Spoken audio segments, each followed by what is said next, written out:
Hi YouTube, thank you for joining in. You can see by the title, you'll probably think, hey Sky, what are you doing? Another boring political video. Look, I haven't given up my passion for religion bashing. We will be back, as always. But I just thought, I attended this talk. The man in question, BBC journalist Andrew Neil, for British subs will need no introduction. But I just thought he gave a really good talk. I got to meet him in the European Parliament the other night. It was kind of with the press and their involvement in covering European issues from the BBC's perspective. I've chopped out the rest of the talk. It was about 20 minutes. But the last part I thought was interesting, and I'd share it with you, particularly for American viewers, because it was very insightful when he talked about the relationship Barack Obama he described as the Pacific president and the defense strategies, NATO, all of that kind of thing, and how he looks more Pacific and severing those relationships with Europe and all of that kind of thing. It was quite interesting, for that little insert. So I just thought I'd share it with you. Again, for American viewers who don't know the chap, here's a little of Andrew in action. You work for Press TV, this Iranian TV outfit in London.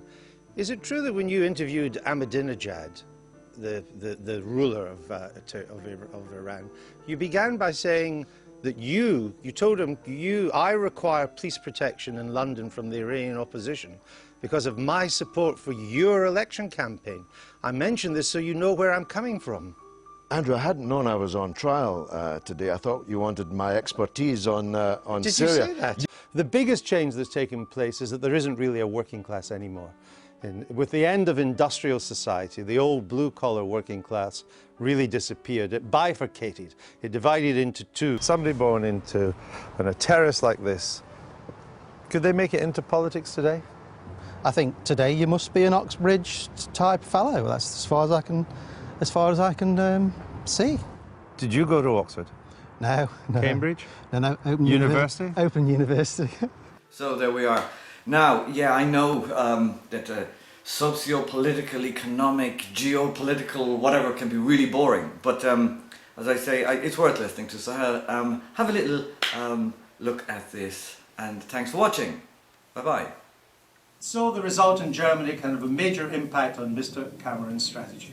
I just want to finish by stepping back a bit, because what we do, and I'm sure what you do as well, is you cover politics on a day-to-day business. You're involved in issues where there are deadlines, the demands of 24-hour news, you've got party lines to take, manifestos to fulfill, and so on.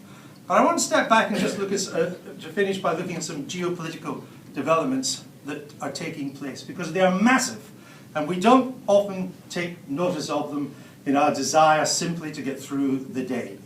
Because I believe we've now reached a stage in 2012 into 2013 in that those who want to see Europe without the United States are about to get what they wish for. I'll just give you a couple of figures. When Obama got re-elected, only last autumn, only 10% of American imported oil came from the Middle East. Not 10% of American oil, only 10% of American imported oil. Only 10% came that way. By 2020, America will be totally self-sufficient in oil and gas. By 2022, Canada, America, and Mexico will produce more hydrocarbon fuels than the whole of the Middle East put together. So why would you, as the United States, wish to have your military power and foreign policy dominated by Europe or the Middle East? Indeed, you're not. Mr. Obama is the Pacific president. No blood ties to Europe whatsoever. A man who was born in Hawaii, an educated part of his life in Indonesia. You don't get more Pacific than that. And you can see already a major change is going to take place this year. Since the end of the Second World War, the US Navy has been deployed 50% in the Pacific, 50% in the Atlantic and the Middle East. Starting in the spring of this year, 60% of the US Navy will be deployed in the Pacific. It's a huge shift of American military power to the Pacific.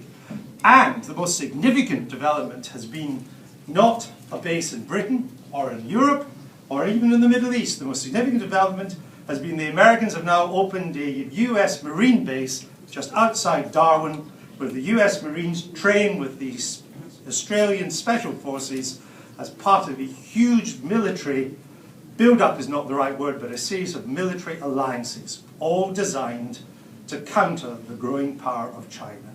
That is what makes America get out of bed these days. Now, in London, we've all gone mad because Mr. Kerry, the new Secretary of State, came to London as his first visit, which is fine, because as Der Spiegel said at the weekend, Mr. Kerry is probably the last fan of Europe who lives in DC these days. I just point out that Mr. Obama, when re-elected, did not come to Britain, did not come to Brussels, did not go to Berlin, did not go to the Middle East. He went to Burma, Cambodia, Thailand. That's where he went, because that's where he thinks the action is and where America's future now lies. And again, we all got excited because in his State of the Union address, he talked about the prospects of an EU-US free trade agreement. And the talks are going to begin. I can tell you, because as an ex-White House correspondent, I still have some contacts there, that was shoehorned into the speech at the last minute. It was one sentence, and it was at the request of the State Department to keep the Europeans happy. He spent much more time talking about the Trans-Pacific Pact. He wants to do a free trade agreement with a whole range of Pacific countries involving, let me just go through them to let you know what is beginning to happen. Canada, Mexico, Chile, Peru, Australia, New Zealand, Vietnam, Singapore, Malaysia and Brunei, and now Japan. The Japanese Prime Minister, Mr. Abe, was in the White House last week and he said, I want two things from the Obama presidency. I want to be part of the free trade agreement and I want access to shale gas from the United States. Now, at the moment, it's illegal unless you get the Department of Energy permit to export gas from the United States, but they have so much gas they're burning it off and very soon they'll simply export it instead. Now this switch in power, this pivot to the Pacific, is taking place at a time when Europe has problems standing on its own 2 feet, as you well know. And particularly at a time when our defence capabilities are in deep decline. The RAF has 25% of combat aircraft it had in the 1970s. The Royal Navy has 19 destroyers and frigates against 69 in 1977. The British Army is as small as it's been since the start of the Napoleonic Wars. We had 27 subs in 1990, we have 7 now. The French had 17 subs in 1990, they have 6 now. Only Britain and Greece spend more than 2% of the GDP on defence. Spain spends 1% of its GDP. Defence has been cut by 15%, quite naturally, in these difficult economic times. Though we do spend a lot, Britain's the 4th largest, you wonder where all the money goes. In this country, Belgium, is clear. 75% of the defence budget goes on personnel and pensions, which is why someone once described the Belgian army as an unusually well-armed pension fund. So at a time when the Americans are losing interest and have strategic powers and interests elsewhere in the world, there's a huge challenge for Europe to live in a world in which the Americans will not be there. Now, many people have always wanted the Americans out. Now you're going to get what you wish for. 75% of NATO defense spending is still done by the Americans. And as we live on a day-to-day basis, the world is changing. There's even talk in Washington of moving the 5th Fleet, a huge carrier base in Bahrain, because in 20 years' time it will no longer be in America's strategic interest to keep the Straits of Hormuz open. Now, I don't know what we have in Europe to keep it open.